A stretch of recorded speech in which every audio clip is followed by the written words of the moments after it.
Assalamualaikum warahmatullahi wabarakatuh.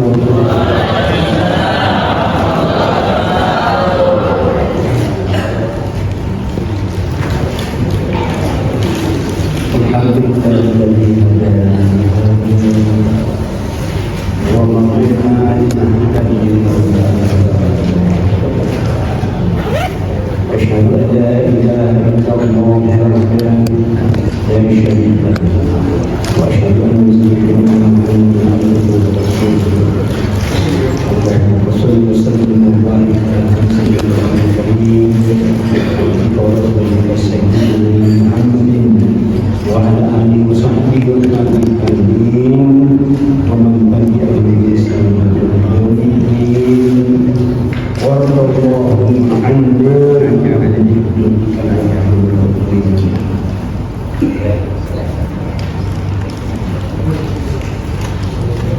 Bapak Ibu semoga semua bisa diberikan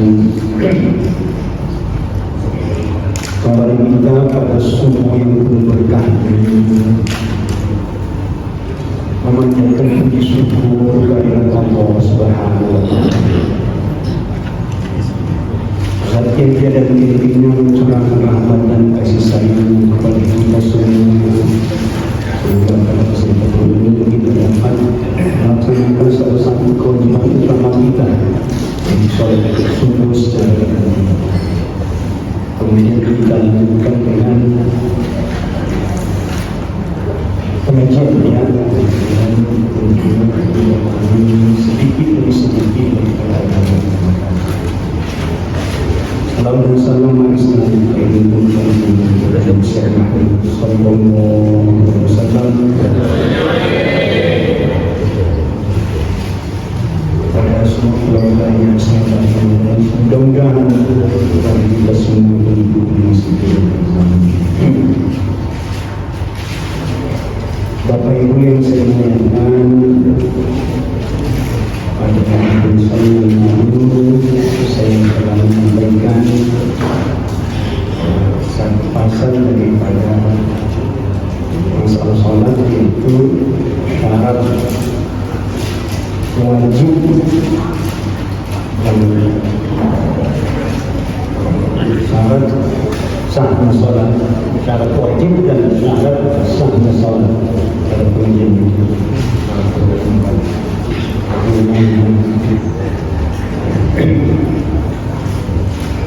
pada kesempatan ini kita mengaji ulang lagi salah satu pasal yang sangat penting dalam ajaran sholat, yaitu rukun sholat, yaitu rukun sholat. Nah, biasanya kita di pesantren itu atau pertama-tama kita belajar itu rukun sholat itu biasa dikenal dengan rukun 13. Rukun 13. Ya, jadi rukunnya sholat itu 13. Tetapi di toko buku saya dapat buku yang sangat bagus, namanya Terjemah Matan Safinatun Najah. Kitabnya Syekh Salim bin Ismail Al-Haqqani. Ini kitab fikih mazhab Syafi'i. Di dalam kitab ini disebutkan bahwa rukun sholat itu 17. Nah, 17. Padahal selama ini kita mengaji 13. Ya kan, 13. Kenapa? Saya baca ternyata tumakninah di dalam 4 rukun itu dipisahkan. Tumakninah, ya. Jadi 4 rukun itu yang wajib di dalamnya tumakninah harus tenang betul. Itu yang pertama i'tidal, ruku, ruku. Yang kemudian yang kedua bangkit dari ruku disebut dengan i'tidal. Kemudian sujud. Kemudian duduk di antara dua sujud. Ini wajib maknanya di dalamnya. Tidak boleh. Jadi ini kita baca Pak ya. Aqalus salat sab'an wa asar. Rukun salat itu ada 17. Yang pertama an-niyah. Jadi sebelum kita takbir, kita pasang niat, itu sudah rukun Pak. Jadi meskipun kita itu di dalam mempelajari fikih sholat itu kan dikatakan apa yang disebut sholat adalah suatu amalan, ya, perkataan, perbuatan yang diawali dengan takbir dan diakhiri dengan salam. Tetapi semua kita fikih mengatakan bahwa niat itu sebelum takbir itu sudah rukun pertama. Para guru-guru kita ketika mengajarkan tentang sholat ini apa yang diajarkan? Penting sekali niat itu. Karena kalau niat itu tidak benar, bisa jadi sholat kita tidak diterima. Kita umpama sholat, umpamanya hari ini akan betul dan berhidayah, atau tidak. Anak sholat hanya karena takut kepada orang tua. Jadi dia sholat karena takut kepada orang tua. Atau santri takut karena takut sama guru dan sama ustaz. Kalau dihukum nanti, kan ada tuh yang di YouTube tuh atau di siaran TV itu anak-anak di depan ayu sama gurunya karena disuruh sholat malas-malas, marah gurunya. Atau istri datang ke masjid sholat hanya karena takut suami. Nah, sehingga ketika kita belajar, pertama kita belajar sholat dulu itu kan kita diajari seperti Pak ya, usolli pada subuh rakaat ini kan mustaqbilal qiblah, makmuman kita makmum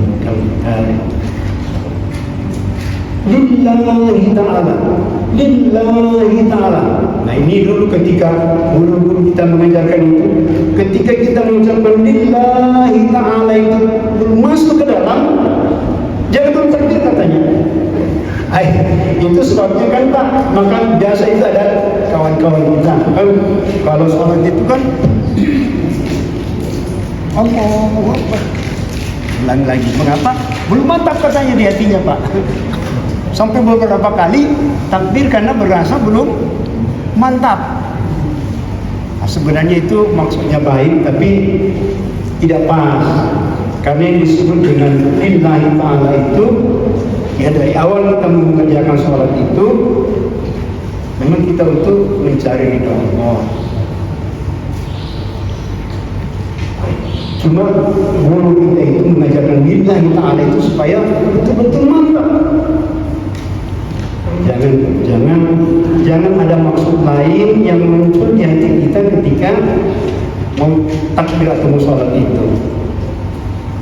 Karena itu kan ada sebuah hadis yang sangat masyhur itu, kalau di hadapan Allah ada 3 golongan manusia yang ibadahnya bagus sekali, tapi ditolak oleh Allah Subhanahu wa Ta'ala. Pertama katanya adalah orang yang hartanya banyak sekali, sehingga dia bersedekah itu. Di hadapan Allah ditanya apa yang kau lakukan di dunia. Jadi ya Allah, kau berikan saya harta banyak dan saya sedekahkan pada jalanmu, saya kasih pakai miskin sebagainya. Allah bilang kadzabta, engkau bohong. Engkau bersedekah banyak seperti itu kemana-mana hanya karena mau dipuji oleh manusia. mati di medan jihad, meninggal mati di medan juang. Dikatakan, hai, apa yang kau lakukan di dunia di dunia Allah seperti kalian, saya berjuang dan mati syahid di jalan Allah. Allah mengatakan, kazabta, engkau bohong. Kau berjuang mati-matian itu karena kau mau dilihat bahwa kau gagah dan berani.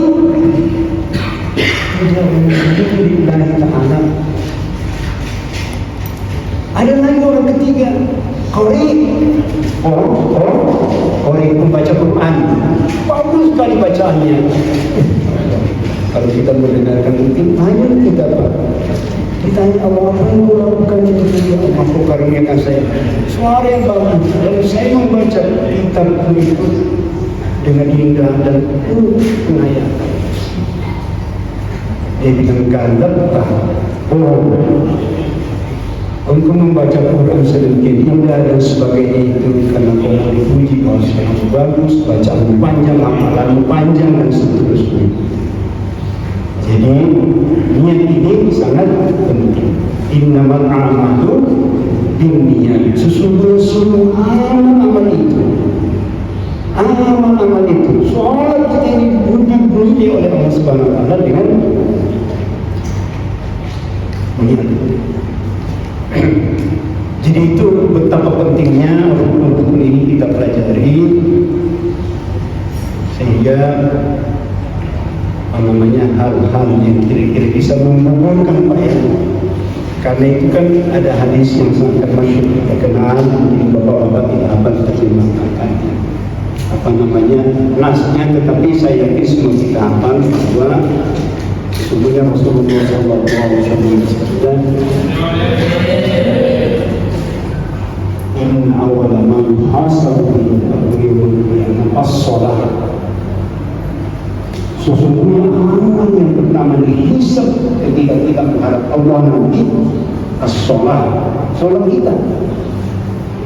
Kata Rasulullah, jika sholatnya baik, diperiksa amal-amal yang lainnya. Jadi, pokoknya mungkin amal kita itu kalau bisa baris seperti itu, komandan itu adalah sholat di depan. Kalau dilihat komandannya bagus, diperiksa amal-amal kita yang lainnya. Kata Rasulullah, kalau sholatnya saja sudah rusak, maka amal-amal kita itu tidak diberikan. Ini sepakat oleh para ulama dan ulama yang mendorongkannya. Penting sekali sholat ini.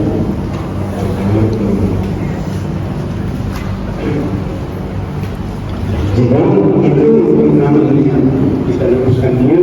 Jadi kalau ada satu sholat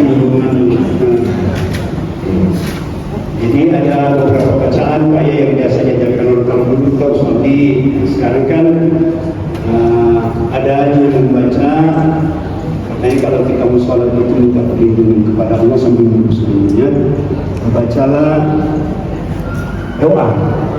Allahumma inni a'udzubika min hamadatis syaitan wa a'udzubika rabbil alamin. Ada yang kalau sebelum takbir dia berdoa, ya Allah, saya berlindung kepadamu daripada yang syaitan dan kehadiran mereka jangan menangis. Ada juga yang membaca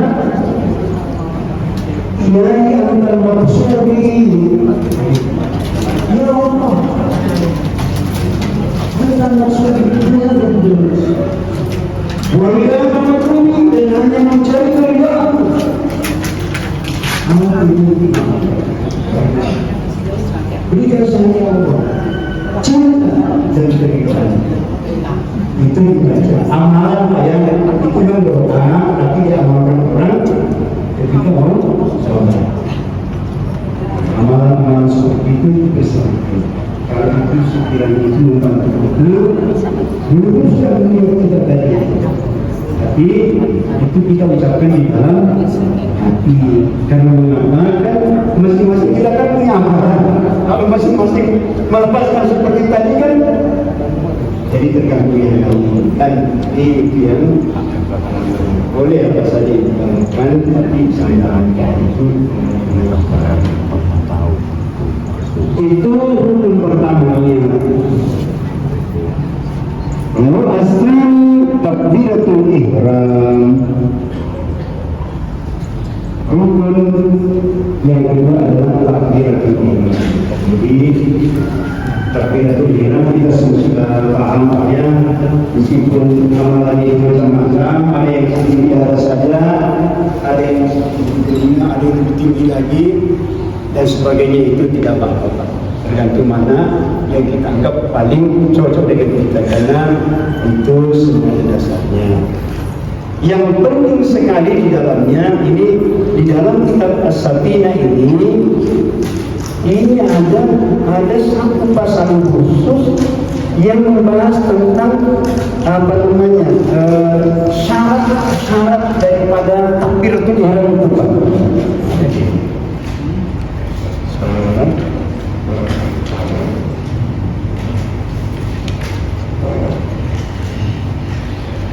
Jadi ini agak panjang bahasanya, tetapi ringkasnya begini Bapak ya. Jadi bahwa takbiratul ihram itu harus menggunakan lafaz Allahu Akbar itu. Allahu Akbar. Kata akbar ini pengagungan sebesar-besarnya kepada Allah. Jadi ketika kita mengatakan Allahu Akbar, kata pembahasannya ini Pak, Allah yang maha besar. Hati kita menafikan bahwa seluruh yang ada di atas permukaan bumi ini kecil. Kecil, tidak ada yang besar. Allah maha agung. Itu yang pertama-tama ketika kita bertakbir. Allah Akbar, maha besar. Segalanya kecil. Dan Masya Allah Pak ya, kalau ini sudah kita memiliki ini sudah betul-betul itu bukan hanya di ucapan kita, tapi masuk ke dalam hati kita dan menjadi keyakinan kita bahwa Allah maha besar, segala sesuatunya kecil, Allah maha kuat, Allah di atas segala-galanya. Insya Allah itu akan membawa kekuatan yang besar kepada kita dalam kehidupan. Masih ingat kita Bapak Ibu kisah ketika Rasulullah SAW sehabis perangnya, itu kecapean, para sahabat itu istirahat tempat lain, beliau istirahat di sebuah pohon kan. Ada panglima musuh yang mengintai keadaan beliau kalau lengah dan tidak ada orang dekat dia datang menyerang. Betul, Rasulullah SAW tertidur dan pedangnya tergantung di atas kayu di belakang.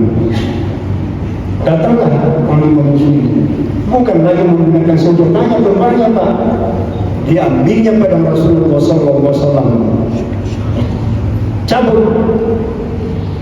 Siapa Pak namanya? Surakah. Ada yang mengatakan Surakah bin Mu'adh, ada yang mengatakan lain ya. Jadi ketika pedang terbunuh itu cabut, Rasulullah dengan terbangun. Ketika itu senjata dihadapkan kepada Rasulullah. Hai Muhammad, katakan siapa yang bisa melindungi engkau daripada pedangmu ini?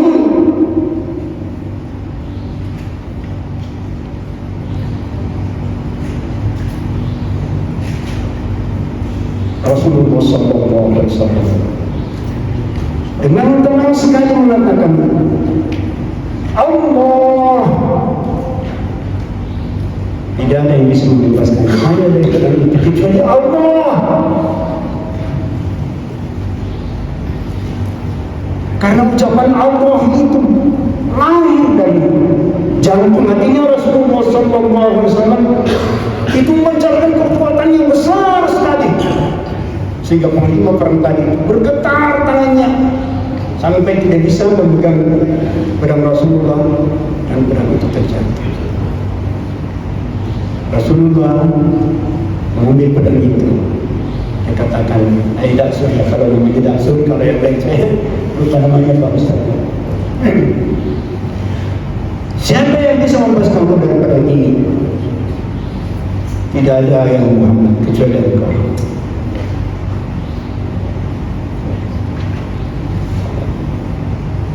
Betapa besarnya kekuatan lafaz Allah itu kalau kita percaya. Jadi kalau di kampung-kampung Pak Ketua ya, itu kan ada yang biasa dibungkus-bungkus itu kan Pak, biasa digantung di perut Pak ya, itu namanya jimat. Itu mengapa orang itu biasa kuat karena jimat itu, karena dia sangat percaya kepada jimat itu. Dan kadang-kadang dimasuki jin sehingga ya betul-betul memberikan kekuatan kepada orang yang memilikinya. Dia memperoleh kekuatan dari jimat, tetapi dia musyrik. Tapi dia kita memperoleh kekuatan dari mana?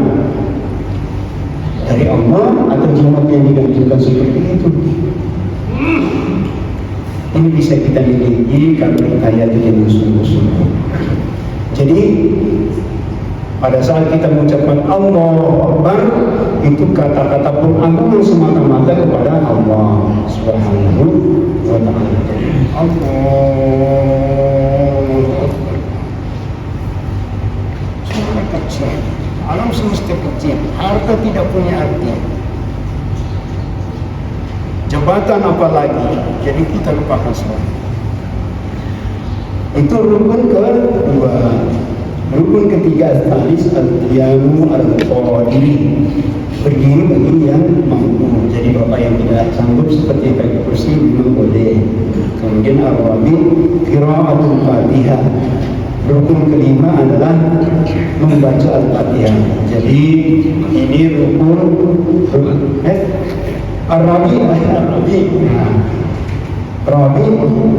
al-rabi qiraatul fatihah. Jadi Fatihah itu kita semua sudah tahu ya, sebagai rukun sholat itu harus kita hafal, tidak bisa digantikan yang lain. Meskipun ada yang pendapat ulama bahwa boleh dengan surah mana saja yang sudah bisa daripada surah. Faqra'u ma tayassara dengan baca mana yang datang. Tetapi jumhur ulama mengatakan bahwa Fatihah itu adalah rukun sholat. Tetapi kalau ada seorang baru masuk Islam dan belum sempat hafal, ya kita pakailah tadi itu yang bisa dia baca. Kemudian al-khamis ar-ruku'. Nah, rukun kelima adalah ruku'. Jadi ruku' itu ya sudah kita sudah diajarkan tentang ruku' Pak ya. Jadi ruku' itu kan meletakkan tangan di atas lutut, kemudian punggung tidak lurus. Seandainya katanya diletakkan telur di atasnya, maka dia tidak jatuh. Jadi ketika kita ruku' kan Allah. Jadi ini tangan kita ini memegang kita punya sendi lutut itu Pak, sendi. Jangan di bawahnya, jangan di atasnya, tapi di sendinya ini kita pegang. Mata kita tetap menghadap di tempat sujud. Jadi ini lurus dari belakang, jangan membungkukkan begini sehingga dia membungkukkan Pak, tapi kita luruskan. Nah,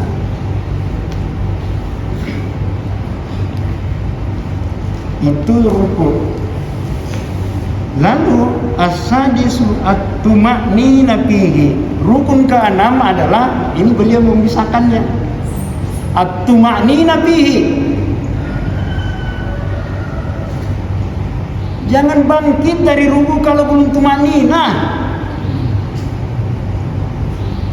belum tenang.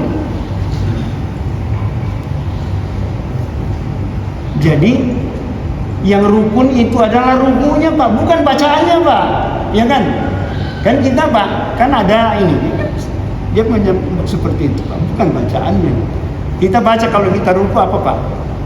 Subhana rabbiyal azim wa bihamdihi. Baiknya diam. Oh, Ya, kalau kita ruku kita membaca Subhanallahil azim wa bihamdihi. Minimal.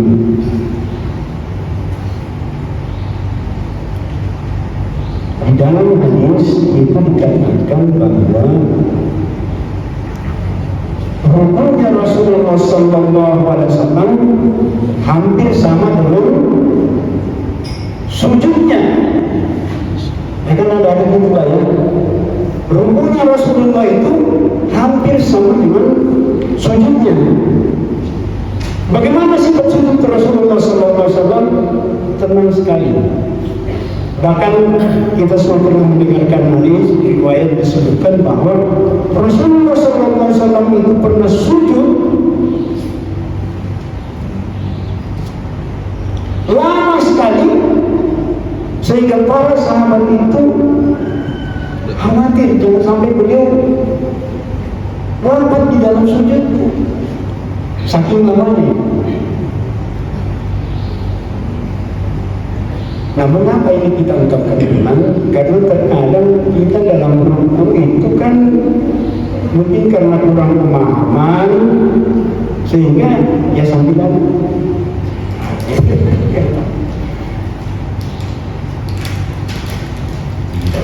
Hadis, ada juga hadis yang saya nggak tahu apa statusnya saya apa saya cuma mendengar itu dia katakan seburuk pencuri di hadapan Allah SWT adalah orang yang mencuri dalam rukun sholatnya. Ini saya nggak tahu statusnya di situ, saya hanya benar-benar mendengar seperti itu. Katakan itu maling itu orang itu kalau dia tidak menyempurnakan rukun-rukunnya, dan itu maling yang paling benci Allah. Jadi kemudian as-sabi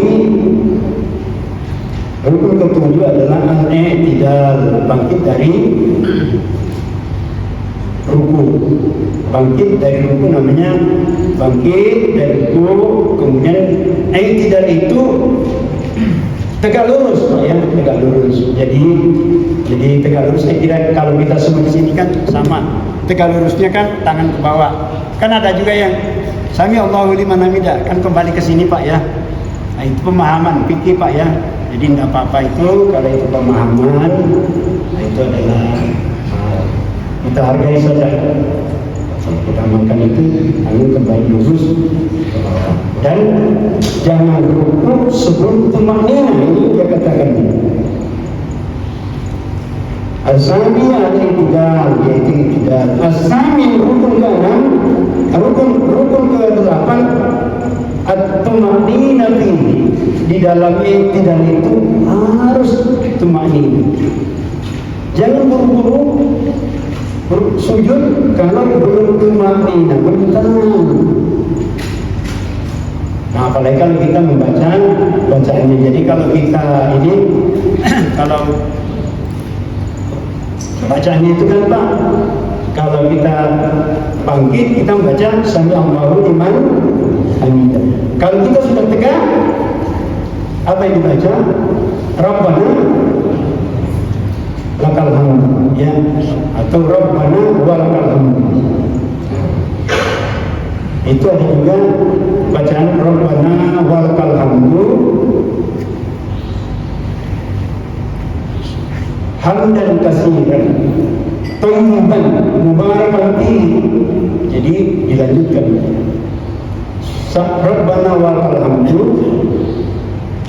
hamdan katsiran thayyiban mubarakan fihi. Ini hadis juga itu Pak. Jadi ada Rabbana lakal hamdu itu bacaan paling pendek. Rabbana lakal hamdu atau Rabbana wa lakal hamdu sama saja dan tambah tadi itu.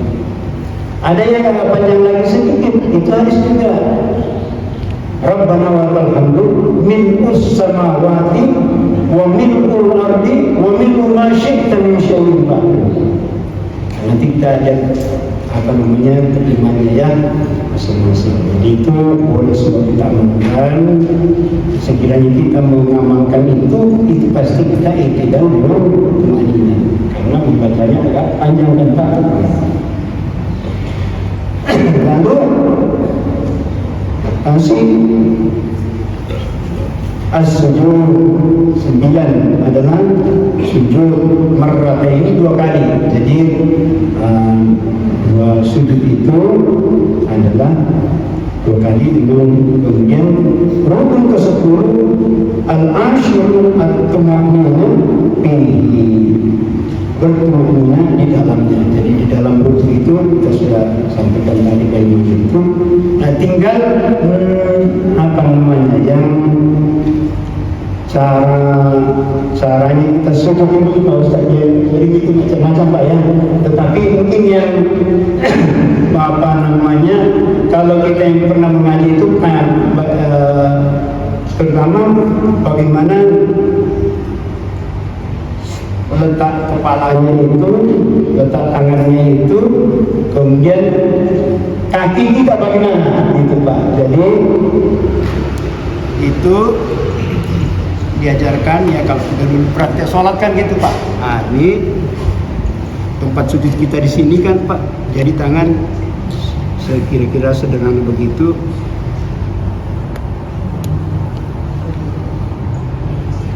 Nah, di dalam kitab ini Bapak disebutkan bahwa salah satu syarat sujud itu tidak boleh Pak, ada yang menghalangi ini Pak ya.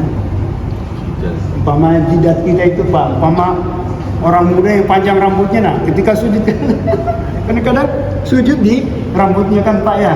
Nah itu tidak boleh.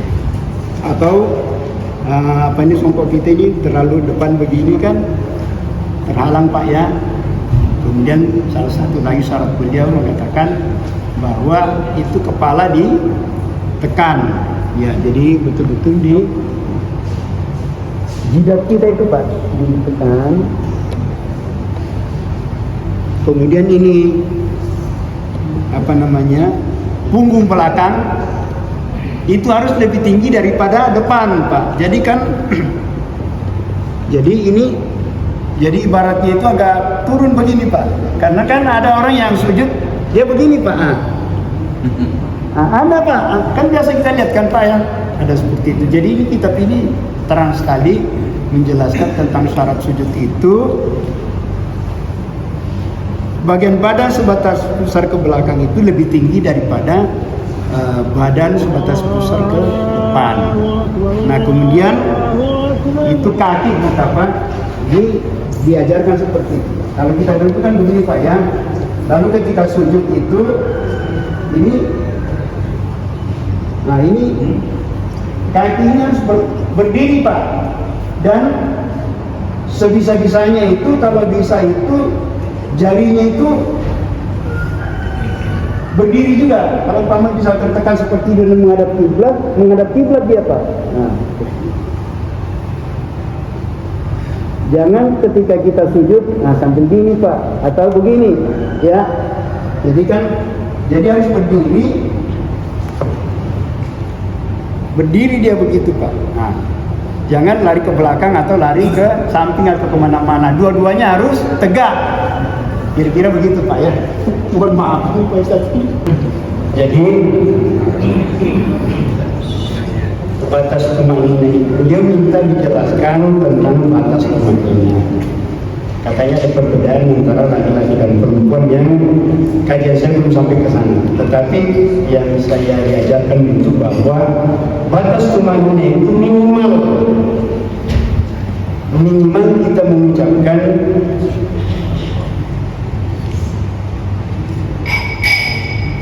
apa yang kita ucapkan di dalam ruku atau sujud itu. Pertama kita katakan Subhana rabbiyal azim, Subhana rabbiyal a'la wa bihamdi. Minimal itu Pak. Minimal itu kita bisa mengucapkan secara sempurna. Jadi tidak mesti panjang sekali seperti Rasulullah, itu sudah tumanina namanya. Nah Nah, nanti bagaimana batasnya laki-laki dan perempuan itu nanti mudah-mudahan Pak Ustadz Sodim nanti menjelaskannya pada kesempatan yang lain. Saya minta belum dijelaskan sekarang, tapi ya mudah-mudahan pada kesempatan lain beliau menjelaskan tentang batas perbedaan mahina laki-laki dan perempuan. Nah, kemudian al-julus baina sajadatain, kemudian duduk di antara dua sujud. Jadi ini kalau kita duduk iftiras namanya Pak, iftiras ya tanpa.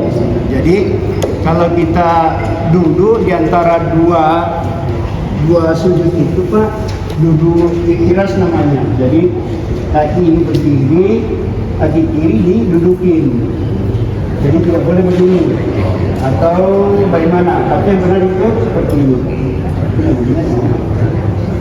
Berbeda kalau tawaruk nanti duduk terakhir itu ini ke belakang, ini duduk sini, tapi lalu dari kaki kiri ini sebisa-bisanya itu dihadapkan lagi ke kiblat ke sana Pak ya, kaki kirinya. Bapak Ibu yang saya muliakan, ini sudah pas jam 5 dan ini sudah lebih dari 10 Pak ya. Jadi mudah-mudahan pada kesempatan lain bisa kita lanjutkan lagi karena penting sekali kalian ini. Kalau masih tidak sempat, sebenarnya saya mengusulkan lagi ini karena selanjutnya saya akan saya sampaikan kepada Bapak-Bapak sekali, tapi kali ini sudah selesai dan kita lanjutkan sekali lagi kita pada masalah mungkin banyak hal yang saya sampaikan yang tidak pas dengan pelajaran Bapak dan Ibu sekalian yang kita pelajari selama ini kan Pak ya. Ini namanya fikih Pak ya, ini namanya fikih pemahaman para ulama. Saya tidak bermaksud menyelisih Pak ya. Saya betul-betul membaca kitab, menyampaikan itu sesuai apa yang dijelaskan di dalam kitab Safinah, kecuali ada beberapa tambahan yang lain yang disebutkan di sini saya tambahkan lagi seperti batas pemerintahan. Demikian, dari maaf. Aku minta hada wastaghfiruhu innahu huwal ghafurur rahim. Wassalamualaikum